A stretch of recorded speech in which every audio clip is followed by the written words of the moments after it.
Hey guys, Gino here. Once again, talking about the things I like to talk about. And I honestly really want to say this because I've been asked this so much these last 5 years that I really want to impart this wisdom on the general populace and take it with every grain of salt, right? I'm a dumb dude, truthfully. I'm not that dumb, I'm a little dumb. So take it with every grain of salt. But uh, you guys wonder why you're not getting ahead in your career and you keep playing by the book.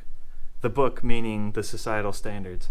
Oh, you must be at a position for at least 5 years in order to show consistency to future employers. And no, do not ask for a raise every year. That is rude. And always take on the extra responsibility that they offer you. What? What the blizz, dude? That's some of the worst advice I've ever heard.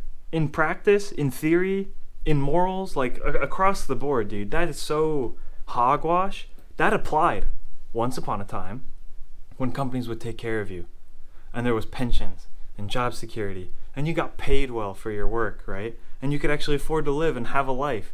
That all went out the window the day the government disconnected us from the gold standard, started hitting the Fed money printer and said, all right, you guys are all on your own. Guess what? We're on our own. You, me, everybody else working at WT, we're trying to figure this out in life.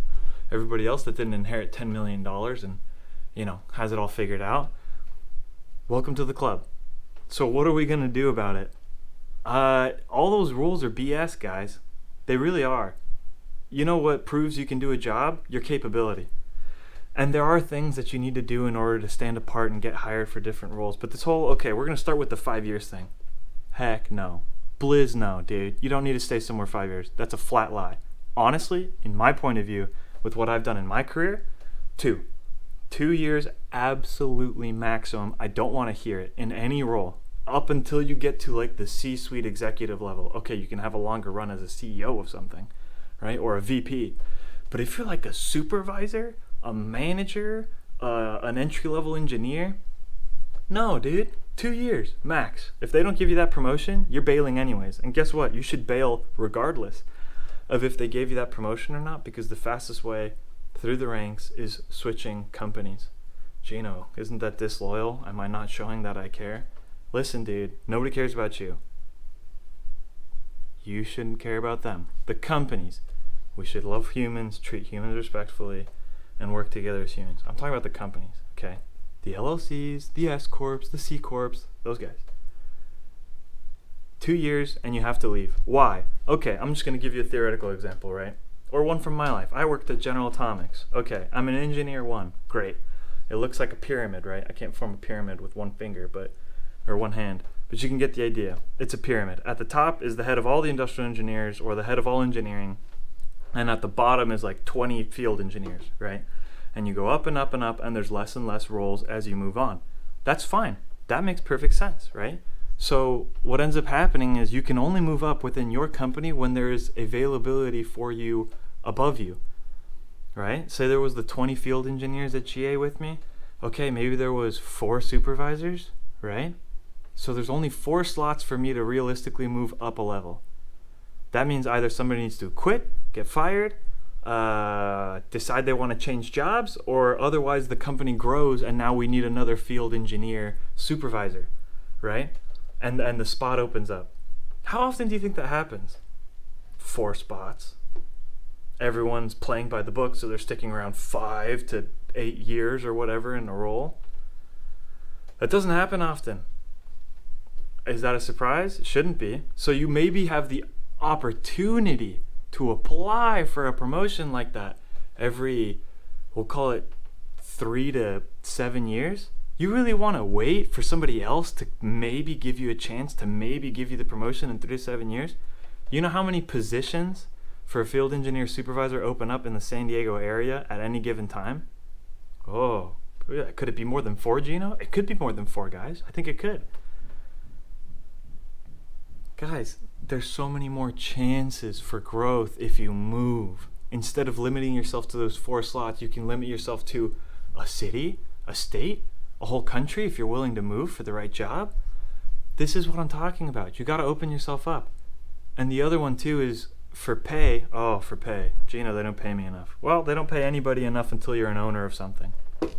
And then they'll pay you what you're worth because you actually own it. And by definition, it's what you're worth. Free economy. But that's a topic for another day. As a W-2 employee, they don't pay you enough in your mind. Great, welcome to the club. But how do you do this? Well, when you get a promotion, you know what happens is they take your previous salary and they bump it from there. That's why it's called a pay bump, because it's retrospective on the initial amount. Oh wow, I was getting paid $100,000, great money, and then I got a bump to 120, a 20% bump for my promotion. That's cool, man. But do you know what that title actually pays if they had hired externally? 140 base. 140 base, right? You're happy because you're like, wow, I grew so much, 20%, that's great. They're happy because they saved a boatload of money hiring internally for you. They didn't have to pay somebody better because they got you on the hook already for a lot less. And this happens during that gap of the longer you're in a role, the more these pay things fly around everywhere, as much for inflation or because of demand or a bunch of other stuff. If you quit today and they couldn't hire somebody for the rate you're at right now, you're doing yourself a disservice and you need to find another job, even if it's a sideways leap. Engineer 1 to engineer 1. But you make 10 grand more just because you've been in engineer 1 over here for so long that the pay scale's graduated beyond you? Wake up, guys, wake up. The book's done. There's no more by the book. You're looking out for yourself in the corporate environment. Always do all of this with kindness towards everybody else. And I mean that for a bunch of reasons, not only because it's the right moral thing, but because it's also the beneficial thing. You do good business by being a good person and making a lot of friends. Friends want to do friends with business. Friends want to do business with friends, right? So, chin up, guys. Chin up. You're figuring it out. You'll find your way. But the important thing right now is to remember, don't play by the book. Jump ship, company to company, 2 years max per role. Take on as much responsibility as you can. And a parting point of wisdom that I've talked to my older brother about, and certainly would want you guys to know. I hear this a lot too. Gino, I'm not ready yet. I'm not ready for that promotion. I'm not ready for that role. I don't want to apply to that. That seems like out of my wheelhouse. You know who gets to make that decision? It's not you. You don't make that decision, okay? The company that's hiring makes that decision. And if they say no to you after you interview and apply, then that's the market telling you you're not ready. Fair. If they hire you and say yes, by definition, you were ready. Now, you might, mess it up once you're in the role and find yourself underwater, but if you learn quickly, you'll find your way through it. And chances are, and they're very high chances, you're underestimating your own ability. And I'm dead serious. Everybody is capable of so much more than they think. Especially the entry-level guys. Engineer 1, Engineer 2, Machine Operator 1. Like, you guys, please, don't turn yourself down before even trying. Let the market say you're not ready. And then you can work on yourself and get better. But for you just to come out the gate and say, I'm not ready, all right, you just made it easier for the rest of us, I guess. But not for yourself. You got this, guys. Gino out.